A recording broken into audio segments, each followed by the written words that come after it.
नमस्ते। चलिए, आज एक बहुत ही अहम रिश्ते के बारे में बात करते हैं। किसी बच्चे की बोलने की काबिलियत और उसके आत्मविश्वास के बीच का गहरा कनेक्शन। ये सिर्फ शब्द सीखने के बारे में नहीं है, ये किसी बच्चे को खुद को खुलकर दुनिया के सामने रखने की ताकत देने के बारे में है। तो शुरुआत करते हैं। जब कोई बच्चा बोलने में मुश्किल महसूस करता है तो ये सिर्फ एक क्लिनिकल प्रॉब्लम नहीं होती। ये एक पर्सनल, एक इमोशनल चुनौती है जो उसकी रोज की जिंदगी पर असर डालती है। और देखिए ये बात कितनी गहरी है। ये सिर्फ साफ ना बोल पाने के बारे में नहीं है। ये महसूस करने के बारे में है कि आप कहीं फिट नहीं होते, आप जुड़ नहीं पा रहे। ये उस एहसास को पकड़ता है जिसका सामना बहुत से पेरेंट्स और टीचर्स करते हैं। तो फिर सवाल ये उठता है कि हम करें क्या? इसका हल क्या है? यही सवाल हमें प्रॉब्लम से सॉल्यूशन की तरफ ले जाता है, और इसका जवाब एक बहुत ही असरदार प्रोसेस में छिपा है। तो चलिए, सबसे पहले ये समझते हैं कि ये स्पीच थेरेपी होती क्या है। हम ये शब्द सुनते तो बहुत हैं, लेकिन इसके दो बहुत ज़रूरी और अलग-अलग हिस्से हैं। इन बेसिक्स को समझना बहुत काम आएगा। तो पहला हिस्सा है स्पीच। आसान शब्दों में कहें तो स्पीच का मतलब है कैसे बोलना है। मतलब आवाज बनाने के लिए हमारा मुंह, जबान, होंठ ये सब मिलकर कैसे काम करते हैं। आवाज साफ है या नहीं, बोलने में एक फ्लो है या नहीं, ये सब कुछ स्पीच में आता है। और फिर दूसरा हिस्सा है लैंग्वेज, यानी भाषा। अब ये सिर्फ आवाज निकालने से कहीं ज्यादा है।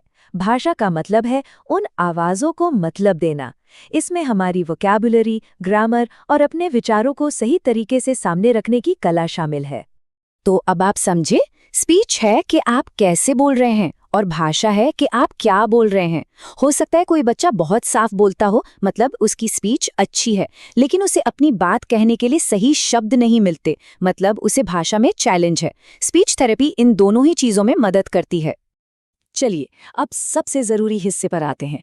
कम्युनिकेशन स्किल्स और हमारी इमोशनल हेल्थ के बीच एक अटूट रिश्ता है। और ये सिर्फ बोलने चालने के बारे में नहीं है, ये जिंदगी में आगे बढ़ने के बारे में है।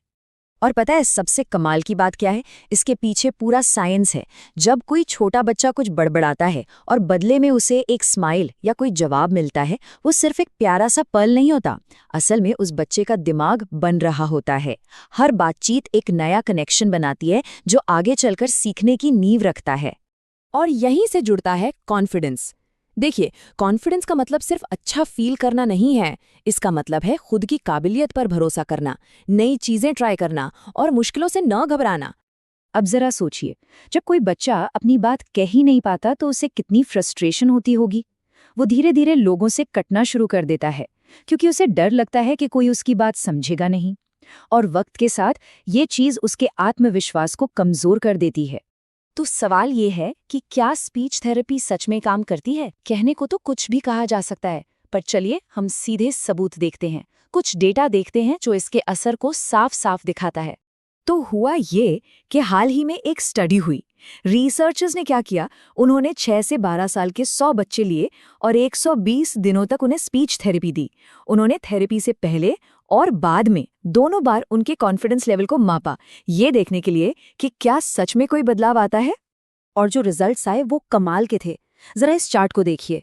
बाईं तरफ जो नीले और लाल बार हैं वो थेरेपी से पहले के स्कोर हैं, और अब दाईं तरफ देखिए, सिर्फ 120 दिनों के बाद लड़के लड़कियां दोनों के कॉन्फिडेंस में कितना बड़ा उछाल आया है। फर्क साफ है ना? और अगर इसे एक नंबर में देखें तो वो नंबर है 6.03। बच्चों के कॉन्फिडेंस स्कोर में औसतन इतना बड़ा उछाल आया। अब ये सिर्फ एक नंबर नहीं है, इसका मतलब है असल जिंदगी में बदलाव। क्लास में हाथ उठाने की हिम्मत, नए दोस्त बनाने की पहल या बस बिना डरे अपनी बात रखने का हौसला, ये एक बहुत बड़ा बदलाव है। तो ये डेटा तो काफी मजबूत है, पर अच्छी बात यह है कि ये बदलाव सिर्फ थेरेपी रूम तक ही सीमित नहीं है। ये घर पर रोज की बातचीत में भी हो सकता है। चलिए कुछ आसान तरीकों पर नजर डालते हैं जो हर कोई अपना सकता है। ये 3 तकनीकें बहुत पावरफुल हैं।